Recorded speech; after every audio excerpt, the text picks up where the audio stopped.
여러분들과 함께 같이 세미나를 하게 돼서 반갑게 생각합니다. 요즘 이제 다들 자료가 필요하니까 일단 발표 자료는 엄청 요구를 하고 실제로 발표할 시간은 20분밖에, 15분밖에 앉아서 가는 데마다 약간의 짜증이 나는데요. 이해는 합니다. 그래서 전체 이걸 다 제대로 설명하려면 2시간도 모자랄 텐데 키워드 중심으로 말씀을 드리도록 하겠습니다. 아까 우리 위원장께서 그리고 좀 전에 우리가 토론이 과연 지금 신냉전인가, 언론들은 아예 신냉전을 아마 기정사실화하는 것 같아요. 저는 꾸준히 신냉전이 어디를 기준으로 잡아야 될지를 모른다는 점에서 섣부르다고 생각하고요. 그래서 제가 하는 정리된 제 주장은 탈냉전 체제는 끝났다. 그러나 신냉전 체제는 아직 유동적이다. 그렇다고 해서 신냉전의 모습이 없다는 건 아니고요. 그러나 또 그러게 이제 실제적으로도 저는 그렇게 분석하고 또 당위적으로도 우리가 신냉전을 규정하면 우리가 프레임에 빠진다. 신냉전이면 그럼 하나를 선택해야 되는 구도로 빠지게 되고, 그렇게 되면 결국 미국과 중국을 놨을 때 안 그런 분도 계시겠지만 우리가 설득력을 가질 때 그럼 미국 대신 중국을 선택하겠느냐는 강력한 반대 논지에 빠지게 되고, 그러면 이 정부가 얘기하고 있는 것을 정당화시킬 수 있기 때문에 사실적으로도 신냉전은 아직 유동적이고 당위적으로도 신냉전이라는 말을 함부로 쓰는 것은 우리에게 좋지 않다고 저는 생각합니다. 실제로도 첫 페이지를 보시면 제가 안 넘겨도 되죠? 이거 같이 보시면서 말씀드려도 될 것 같습니다. 지난 30년간의 탈냉전 체제는 두 가지 이 체제가 맞부딪히는 시대였다고 생각합니다. 초기에는 소위 말하는 신자유주의, 팍스 아메리카나, 국제 거버넌스, 세계화, 일극 체제 이런 것들이 이제 주로 키워드가 되는데요. 최근에는 이제 호전적 민족주의, 파편화, 국제 정치에서는 세계화의 반대말을 프래그멘테이션이라 해서 파편화라고 얘기합니다. 각자도생애라고 우리가 주로 잘 번역하는 건데요. 그런데 요즘에 이 소위 말하는 이 호전적 민족주의나 각자도생, 미국의 자국 이기주의 이런 것들이 실질적으로 더 우세하긴 하지만 과연 세계화는 끝났는가? 저는 그렇게 생각하지는 않습니다. 두 가지 잘못된 신화가 남아있죠. 지금의 시대가 전쟁도 나고 각자도생이 가고 미국이 훨씬 더 야만적인 모습을 보이니까 마치 세계화나 신자유주의는 좋은 체제였던 것 같은 이 반대급부의 반사이익을 받는 것 같은데 아시다시피 그런 것은 아니었습니다. 그런데 그렇다고 해서 그러면 지금의 시대는 좋으냐? 국제거버는 사실상 WTO 지금 개정 후 거의 사망 상태입니다. 유엔은 기능을 발휘하지 못합니다. 제3세계에 대한 개발 노력도 사라졌습니다. 기후 문제라든지 또는 팬데믹 문제가 미중과 미러가 저렇게 충돌하는 한 절대로 해결할 수 없습니다. 저들을 빼고 공급망도 불가능하지만 인류의 공통 문제를 러시아와 중국을 빼고 과연 미국이 할 수 있나 불가능하다고 저는 생각합니다. 그런데 문제는 이 두 가지 체제가 그냥 혼재되어 있다고 생각합니다. 저는 아직 어느 한쪽의 우세를 점하지 못하는 시대를 우리가 살고 있고, 이거는 일종의 병적인 병리학적 상황이다. 지난 시대의 이 질서가 기능을 상실했는데 그 다음 질서의 대체 질서가 나타나지 않는 상태. 그래서 병적인 상태라고 저는 보고 있고요. 그걸 표현한 말들이 꽤 많습니다. 뉴노멀이라든지 탈진실이라든지. 이것 역시 이제 설명드리자면 시간이 걸릴 텐데요. 저는 그래서 기본적으로 다음에 미래에 대안이 보이지 않는 시대를 우리가 살고 있고 굉장히 소모전 속에 살고 있다. 그리고 이러한 시대는 정치가들에게 어떤 유혹을 가져가느냐 하면, 일단 우리는 국제정치 질서를 굉장히 걱정하는데 실제로 돌아가는 것은 국내 여론이나 국내 정치가 또는 집권당의 집권 세력의 정치적 이익 계산이 대외 정책과 외교를 지배한다. 그렇게 됐을 때 우리는 국제 질서가 우리를 굉장히 압도하지만 실제로는 움직이는 동학은 미국이나 러시아나 한국이나 중국이나 집권 세력의 의도가 반영되고 그것이 충돌하는 양상을 보인다는 것이 제 판단이고요. 미래에 대안이 보이지 않는 병적인 상태는 그러면 국민이나 시민사회에 어떤 영향을 주냐? 기본적으로 선동에 약한 구조를 줍니다. 그러니까 정치적 선동이 쉽게 먹히는 시대입니다. 그거는 뭐 여러분들이 제가 설명을 더 하지 않더라도 선거 때마다 나타나는 음모 이론이라든지 그다음 페이크 뉴스라든지 질르고 보는 그러한 것들이 진실보다 훨씬 더 잘 작동한다. 이거는 이미 2016년에 트럼프가 당선됐던 해고요. 그리고 브렉시트가 있었던 해입니다. 옥스퍼드 사전회사가 2016년은 키워드를 잡은 것이 포스트 트루스입니다. 그래서 진실이 더 이상 작동하지 않는 시대, 저는 굉장히 공감하는 단어입니다. 미중 패권은 미국의 대외 정책을 좌우하지만요. 실제로는 이건 미국 내에서 발생한 일종의 두려움입니다. 패권이 망가지고 있는 것에 대한, 그리고 미국의 대외 정책에 무력감이 가져온 공포가 발생시켰고, 그것은 아까 말씀드린 선동에 의해서 실질적으로 미국의 어떤 정치가도 벗어날 수 없을 정도의 압도적인 반중 여론이 작동을 합니다. 오바마 때 반중 여론이 50% 밑이었습니다. 43%, 최고 높았을 때가 43% 반중 혐오 여론이요. 지금 83%입니다. 그리고 계속 상승 추세를 가지고 있습니다. 미국의 어떤 정치가가 중국 때리기라는 호재를 포기하고 미국민의 이익이라든지 세계적 이익을 위해서 싸울 것인가? 저는 불가능하다고 생각합니다. 지금 그래서 바이든을 트럼프 2.0이라고 얘기하는 이유도 그렇고, 그가 내세우고 있는 것은 결국 대외 정책은 중산층을 위한 대외 정책이라고 아예 못 박습니다. 만든 말인데 왜 그러냐 이렇게 얘기하겠지만, 미국의 대외 정책은 미국의 중산층, 더 구체적으로 얘기하면 러스트 벨트의 노동자들, 러스트 벨트의 유권자들을 위한 대외 정책을 하고 있다고 봅니다. IRA, 인플레이션 감축 법안은 그 이상 그 이하도 아닙니다. 앞으로 배터리라든지 바이오 다 그렇습니다. 11월 중간선거를 놓고 굉장히 고무되어 있습니다. 완전히 깨질 줄 알았던 바이든이 IRA 때문에 한 5% 정도 상승세를 보이고 있고, 지난주까지 소위 말하는 러스트 벨트를 다 돌아다녔습니다. 그래서 이렇게 비유합니다. 러스트 벨트의 러스트를 벗기는 작업이 바로 미국의 대외 정책이다. 그 녹을 벗기고 미국의 제조업의 경쟁력을 회복하겠다는 것이다. 이것이 사실상 한국에 대한 미국의 압박이고, 미국이 실질적으로 두 가지 목적을 동시에 추진하고 있습니다. 하나는 겉으로 보이기에는 대중 디커플링으로 공급망을 재편하는 것이 있지만, 그 뒤에 숨어있는 진짜 목적은 미국의 잃어버린 제조업의 경쟁력을 회복하겠다. 한국을 이용해서, 대만을 이용해서, 일본을 이용해서. 유럽도 다르지 않고 일본도 다르지 않습니다. 유럽과 일본, 독일 제외하고는 제3차 산업의 첨단 기술에서 제조업의 경쟁력을 잃어가고 있습니다. 결국 중국을 제하고 그 빠진 공백을 유럽은 자기들의 제조업 경쟁력의 부활의 기회로 삼고 있고, 일본 역시 마찬가지입니다. 그럼에도 불구하고 미중 전략 경쟁은, 패권 경쟁은 우리한테 심각한 것은 분명합니다. 향후 저는 최소한 3, 40년 동안에 우리의 대외 환경에서 가장 중요한 것은 미중 전략 경쟁이라고 생각을 합니다. 특히 통화라든지 군사라든지 경제라든지 체제까지 충돌하고 있어서 이념의 충돌이라는 점에서 신냉전이라고 얘기하는 분들의 설득력이 없는 것은 아닙니다. 근데 실질적으로는 지정학적으로 부딪히는 것은 역시 다시 아시아라고 볼 수 있습니다. 지금 화면에 나와 있는 것처럼요. 아시아가 미중의 물리적이고 지정학적 충돌 지점이 되고 있습니다. 보시면 제일 위에 한반도고요. 그 다음에 동중국해, 그 다음에 중대만 양안이고요. 그 아래 남중국해입니다. 이걸 선을 이렇게 그으면 뭐 홍콩까지도 넣을 수 있겠죠. 넣으면 이것이 하나의, 이게 중국으로서는 돌파해야 되는 선이 되는 것이고, 미국으로서는 봉쇄해야 되는 선입니다. 근데 이것이 전쟁으로 결말날 수도 있지만, 그것은 이제 저는 현실적 확률은 아니라고 개인적으로 생각합니다. 그러면 뭐 어떻게 되느냐? 미국과 중국의 패권 갈등의 부담과 코스트, 경비를 전가하는 지점들입니다. 무슨 말씀이냐 하면, 계속 압력이 상승되는 것을 중간중간에 이렇게 바람 빼듯이 빼야 하고, 상대방을 경고해야 되고, 상대방의 의도를 탐지하려면 그것을 살필 수 있는 네 가지의 지점들인 거죠. 그래서 주로 미국이 미국이 잘 사용하는 도발을 하죠. 미국이 북한한테 잘 사용하는데 실제로 미국이 도발의 왕국이죠. 저 네 지점에서 도발을 하면서 중국을 테스트하고, 중국에게 대해서 경고하고, 그 다음에 우위를 확신하려는 저 네 지점입니다.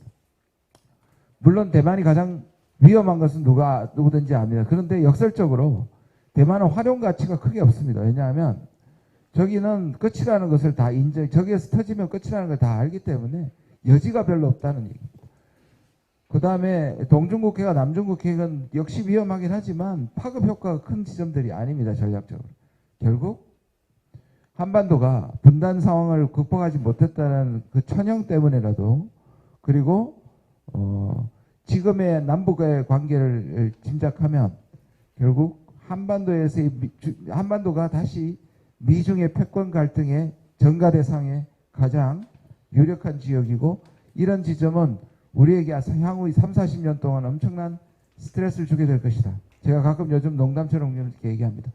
한 50개 채널을 돌려보면 오원영씨가 한 5군데 좀 나오는 것 같아요. 저는 그게 무관하지 않다고 생각해요. 아까 말씀드린 지금의 시스템이 무너지고 다음에 대안이 보이지 않는 것과 국제 질서가 힘든 것, 그리고 아까 강릉 얘기도 하셨는데, 그런 것들이 개인적인 심리 상태에도 저는 영향을 끼친다고 생각을 합니다. 그건 순전히 제 내피셜이긴 합니다만.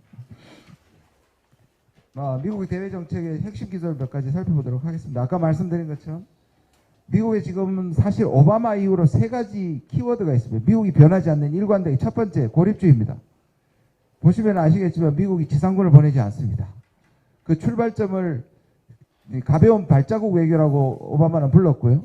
오바마는 그래서 실질적으로 완성하지는 못했지만 오바마가 대통령이 된 이유도 이라크와 아프간에서 철수를 약속했기 때문이었고, 완벽하게 철수를 못했지만 상당 부분 철수를 했고 발을 뗐습니다.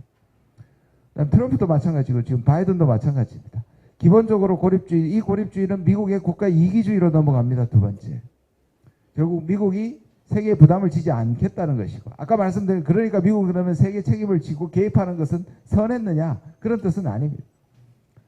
그리고 이것은 백인민족주의를 띠고 있습니다. 그 다음에 미국은 기본적으로 미국이 가지고 있는 능력이 실제적으로 바닥이 났기 때문에 결국 델리게이션을 하는 거죠. 다시 말해서 용병을 불러오는 겁니다. 특히 자기들의 동맹이 용병이 될 수 있는, 이것을 잘 간파한 것이 바이든입니다. 트럼프는 사실상 미국이 가지고 있는 자산을 운용하지 못했던 거죠. 그래도 말 잘 듣는 나토라든지 말 잘 듣는 일본이라든지 한국을 이용해서, 사실 그래서 리쇼어링을 얘기하는 것은 미국이 뭘 가졌어야 리쇼어링을 하죠. 실제로 미중 경쟁이고 나서 작년에 미중의 무역고가 사상 최고였습니다. 중국 통계로는 6,500억 불이고요. 반대입니다. 중국 통계로는 7,500억 불이고요. 미국 통계로는 6,500억 불입니다. 사상 최대를 기록했습니다. 디커플링 한다면서도 실제로 이런 거죠. 그리고 전략적으로 한미를 묶는 것이고요. 그래서 아까 말씀드린 것처럼 안보적으로, 군사 안보적으로는 한미를 묶고요. 그 다음에 조금 뒤에 말씀드리겠지만 인도를 내세워서 쿼드를 완성하고요. 경제적으로는 대만, 한국, 일본을 불러서 미국의 제조업을 회복하겠다. 이것이 결국 프렌드 쇼링이라고 얘기하는, 그래서 뒤에 말씀을 드리겠지만 미국이 우리한테 지금 원하는 것은 윤석열 정부가 완전히 잘못 짚고 있는 것이죠. 윤석열 정부를 짚고 있었던 건 쿼드였는데, 사실 쿼드는 한국한테 바라는 게 별로 없습니다. 그래서 한미 정상회담 했을 때 바이든이 올 때 젠 사킵 대변인이 우리가 이 윤 정부가 쿼드 가입이 그 공약이었으니까요. 근데 창피하게도 뭐라고 했냐면 쿼드는 원래 4자다. 예, 그렇게 얘기하면 선을 확 그어버렸죠. 미국이 우리한테 원하는 게 가장 중심은 IPEF입니다. 결국 우리가 가지고 있는 경쟁력. 미국이 4가지 영역을 전략적 영역으로 삼았습니다. 물질, 그리고 BBC입니다. 물질은 히토리라든지 코발트라든지 물질을 총칭하는 것들을 미국이 전략적 영역으로 해서 챙기겠다는 것이고, 남은 BBC입니다. 아시다시피 배터리, 바이오, 그 다음에 칩. 이렇게.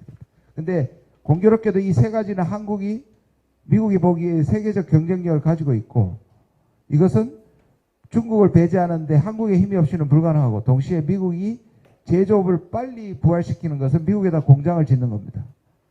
사실상 이것이 IRL이나 이런 것들을 이 정부가 전혀 모르고 대처를 못했다는 것이 미국의 정책을 제대로 읽지 못했다는 것입니다. 한 5분 정도 남았는데요. 저는 그런데 이러한 미국의 계획이 치밀해 보이고 굉장히 효율적으로 보입니다. 적어도 한국에 대해서는. 그러나 전 세계를 할 만한 능력이 있느냐? 저는 능력이 없다고 생각합니다. 신냉전을 만들 능력이 없습니다. 아까 말씀드린 것처럼 미국이 중국에 중독되어 있고요. 첨단 기술의 몇 가지를 가를 수 있을지 모르겠지만 그것을 보면 미국이 과거에는 가지고 있는 인센티브와 페널티를 동시에 사용해서 동맹국들이나 우방국들을 조정했는데요. 미국이 최근에 상용한 굉장히 야만적이고 폭력적입니다. 다시 말해서 압박과 소위 말하는 채찍질로만 주로 동맹을 운용한다는 것은 그만큼 미국이 가진 자산이 없다는 것이고 미국에서 먹을 것이 없다는 겁니다. 저는 한미동맹이 결국 재조정되지 않으면 왜냐하면 우리가 미국으로부터 얻을 것이 점점 줄어듭니다. 이거는 한국이 그만큼 컸다는 얘기도 됩니다. 근데 우리 의식 수준은 그래서 제가 가스라이팅이라는 말을 썼다가 제가 작년에 굉장히 고생을 했는데요. 이 정부처럼 가스라이팅이 제가 쓴 말이 정확한 오히려 더 써야 되겠다. 그때는 제가 가스라이팅이 몇몇 예만 들면서 사실 서문에 썼던 말이었는데 제 책에 이 정부는 거의 가스라이팅의 수준이라고 저는 생각합니다. 실제로 인도나 인도네시아나 지금 아까 말씀 인도가 외교를 하는 것 보면 미국이 사실상 인도는 미국에게 엄청난 의미가 있습니다. 중국을 버리고 중국을 대체할 수 있는 완벽한 국가라고 생각했습니다. 같은 가치 이념을 갖고 미국식 해석입니다. 가지고 있을 뿐만 아니라 그만한 시장과 인구 그리고 중국을 견제할 수 있는 입지 그리고 최근에 국경 분쟁을 생각하면 인도를 미국 쪽으로 끌어들이는 것은 미국의 전략적으로 엄청 중요한데 이미 실패를 보이고 있습니다. 인도가 호락호락하지 않죠. 러시아와 대러 제재에도 참여하지 않고 지금 러시아로부터 세계 유가의 시장 가격의 3분의 1로 엄청나게 수입하고 쌓고 있습니다. 그래서 미국에서 쿼드가 사라져 버렸습니다. 쿼드에 대한 인도가 말을 안 들으니까 쿼드에 대한 이 관심이 툭 떨어져 버렸습니다. 사실상 우리가 배워야 되는 부분이죠. 저는 한국이 과거와 같이 아까 말씀드린 세계 분야에서 누구를 선택해야 되는 문제이기도 하지만 동시에 미국은 우리 없이 아까 말씀드린 공급망 재편과 제조 경쟁력 강화는 불가능합니다. 우리 도움 없이. 반대편의 중국도 우리 없이 반도체 구리가 불가능합니다. 그런 몇 가지 지렛대를 가지고 저는 우리의 이익을 챙기는 방향으로 가야 하는데 그럼에도 불구하고 우리 지금 최근까지 보듯이 거의 미국에게 어부바 외교를 하고 있습니다. 전략적으로 샌프란시스코 시스템이라고 얘기합니다. 한미를 묶고 미국의 아시아에 있는 동맹들을 결집하는 것을 재부활시켜서 특히 여기 핵심은 한미일의 유사동맹을 실질화시키는 노력을 하려고 하고 있습니다. 그러나 이 역시 저는 불가능해 보입니다. 미국의 지금 저 그림을 한번 봐주시면요. 지금 분포를 저렇게 볼 수 있습니다. 대중 온건 정책은 거의 뭐 고사 상태라고 볼 수 있습니다. 이거는 미중 관계 정상화를 했던 1972년에서 1979년 소위 말하는 키신저가 앞서서 했던 얘기인데요. 사실 저 얘기는 러시아 키신저 그 얘기까지 실제로 나오고 아직도 키신저는 그 얘기를 하고 있습니다. 미국이 전략적으로 중국을 대응하기 위해서 러시아와 손을 잡아야 된다고 얘기를 했고 트럼프는 그렇게 하기를 원했지만 아까 말씀드린 반중 여론, 반러 여론이 그렇게 만들지를 못했고 미국은 전략적으로 두 전선을 열어버렸습니다. 그래서 사실 큰 전략적 실수라고 저는 생각하는데요. 어찌됐든 중국과는 다시 친해질 수 없다. 중국에 대해서는 포기했다라는 것이고요. 제일 오른쪽에는 신냉전적으로 이제 네오콘을 중심으로 해서 이 기회에 진영 대결로 가야 한다. 특히 이것이 한반도에 투영됐을 때는 북한 문제, 한반도에서 전선을 열어서 다시 말해서 강경하게 나가고 무력 시위를 통해서 한반도에도 전선을 열어버리면 오히려 한미를 묶을 수 있는 기회다. 그러나 적어도 냉철하게 평가하면 그 부분에 대해서는 저는 바이든 정부가 받아들이고 지금까지는 받아들이지 않고 있다고 생각합니다. 몇 가지 증거가 있습니다. 저는 전략적 인내가 아니라 전략적 방치 또는 한반도 문제의 우선순위는 떨어졌는데요.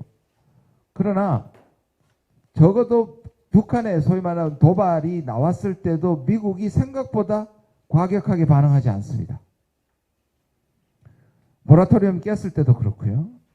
물론 한국이 그렇게 얘기를 하고 있지만 적어도 미국은 북한에 대해서의 전선이 한반도에서도 전선이 열리는 것을 원하지 않는다. 이것은 역설적으로 우리한테 하나의 좀 한반도가 전쟁이 일어날 수 있느냐 하는 부분에 대해서 저는 조금의 뭐랄까요 구차한 위안거리 정도는 된다고 저는 보는데요.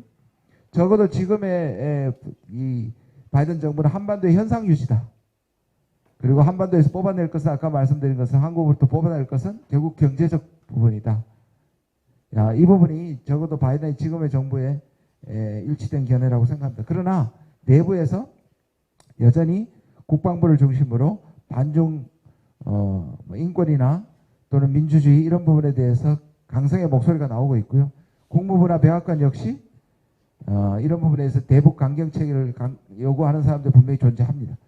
그래서 아까는 안심이 되는 부분을 말씀드렸지만 이것이 북한에 대해서 잘못된 신호를 던져주고 발언의 수위가 높아지면 이전에 한반도의 긴장이 고조될 한 19페이지 한번 봐주시면 그거로 제가 마무리를 하도록 하겠습니다. 이 정부는 편을 정하고 있습니다. 네, 저는 제가 요즘 두 가지를 얘기하고 있습니다. 편을 정하면 편해지는가? 그렇다고 얘기하는데 절대로 편해지지 않습니다. 편을 정해서 지금 가장 불편해지고 있습니다. 두 번째, 가치 외교는 가치가 있는가? 없습니다. 저는 윤석열 정부의 윤석열 대통령의 최근 순방외교의 참사 중에 가장 참사는 실제로 유엔 연설이라고 생각합니다. 유엔 연설은 자유연대를 얘기했는데 유엔에서의 자유는 미국이 정의한 자유는 유엔의 가치가 아닙니다. 사람들이 그것을 유엔의 가치라고 착각하고 있는데 유엔의 가치가 만약 그게 유엔의 가치였다면 미국식 서구식 민주주의나 자유를 선택하지 않는 나라는 회원국이 될 수 없겠죠. 가장 중요한 것이 주권이고요. 그 다음에 평화입니다. 이 윤석열 대통령이 얘기한 연설에서는 진영 대결이고 미국식 용어를 사용했고 유엔의 기능을 마비시킬 수 있는 굉장히 위험한 겁니다. 왜 11분을 했느냐? 저는 15분이었다고 생각합니다. 11분을 준비하지 않았다고 생각합니다. 그리고 갈 때 담대한 구상을 얘기하겠다고 얘기했는데 가서 4분을 뺀 것 같습니다. 이것도 저희 내피셜이긴 합니다. 그런데 그거는 문정부하고 구별하겠다는 얘기고 한반도의 평화에 대해서는 전혀 얘기하지 않겠다는 것이기 때문에 실제로 미국의 전위대나 돌격대의 역할을 자임하는, 그래서 실제로 제가 생각했던 것보다 훨씬 빠른 속도로 훨씬 나쁜 스케일로 지금 진영 대결로 가고 있다. 그래서 오히려 역설적으로 아까 말씀드린 것은 신냉전을 가속화시키고 신냉전의 돌격대를 자처하고 있는 것이 오히려 지금의 정부다 이렇게 생각합니다. 네, 많이 말씀 못 드린 부분도 있는데 시간이 넘어가서 여기서 마치도록 하겠습니다. 경청해 주셔서 감사합니다.